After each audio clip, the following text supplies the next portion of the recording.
Très souvent on dit, mais à quoi on sert, nous les représentants? Oui, ben moi, je me pose des fois la question. Ben vous avez raison de la poser, parce que nous aussi on s'en pose.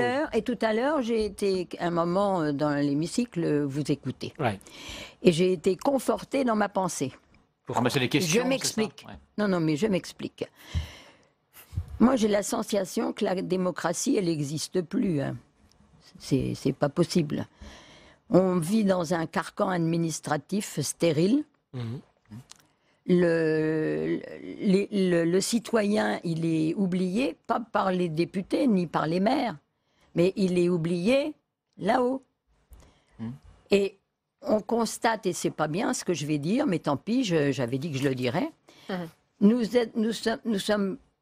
ancêtres ont fait la révolution, mais on est dans la même situation, à part que les privilèges ont changé de place. Oui, c'est bien, c'est affreux ce que je vais dire. Non, je ne suis pas d'accord, mais c'est pas... Mais moi, je suis assez d'accord. Alors, on va débattre. Moi, je suis assez d'accord. Mais si, je vais vous dire. Parce que on n'est pas gouverné par un roi.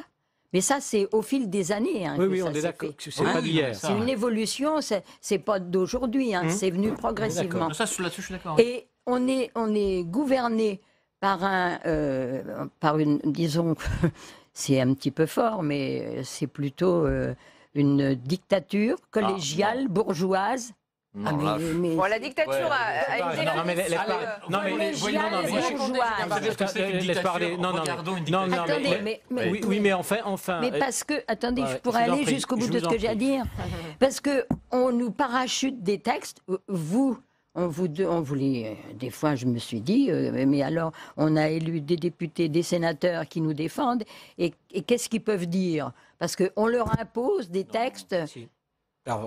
Allez-y, continuez, puis on va voir les deux versions. Moi, je trouve qu'on vous impose des textes. Et quand j'ai écouté tout à l'heure, je me suis dit, ils viennent nous défendre, ils posent des questions, et on noie le poisson par des discours alambiqués. Alors, je vais vous dire, moi, voilà je partage. Alors, mon collègue ne le partage pas, mais moi, je partage votre sentiment. J'ai commencé tout jeune, donc j'étais déjà député il y a presque 25 ans. Et je vais vous dire, j'étais vachement déçu, j'étais vachement content. Voilà, j'étais... Bon, mais comme c'est dans 18 ans que ça va être mis en place, je serai à la retraite. Et j'ai bien sûr prendre ma retraite. Non, mais c'est pas grave, je peux faire autre chose. Oui. Mais ce que je veux dire sérieusement, c'est que moi, tout jeune, j'arrive et je dis, putain, je suis dans le temple de la démocratie, j'en avais rêvé. Et puis, je me bats des nuits entières pour arracher quelques amendements où je me fais très mal voir par mon groupe parlementaire qui est dans la majorité. Et puis, c'est un peu technique, mais quelques mois après, le décret d'application sort. Et ça avait enlevé toute la portée de mon amendement. On revenait au texte imposé. Donc là, vous donnez raison à Georgette. Mais tout à fait, c'est pour ça que j'ai qu'elle a raison. Alors, à l'Assemblée où j'ai siégé, je vais vous dire... je la ferme. Mais Georgette, à l'Assemblée où j'ai siégé, quelle que soit la majorité d'ailleurs, c'est une chambre d'enregistrement. On vote comme veut, c'est-à-dire la majorité vote comme veut le gouvernement, et quand on est dans l'opposition, on vote contre, même si on trouve que le texte est bon. Je l'ai vécu, alors c'est vrai. Au Sénat, je vais vous dire, c'est complètement différent.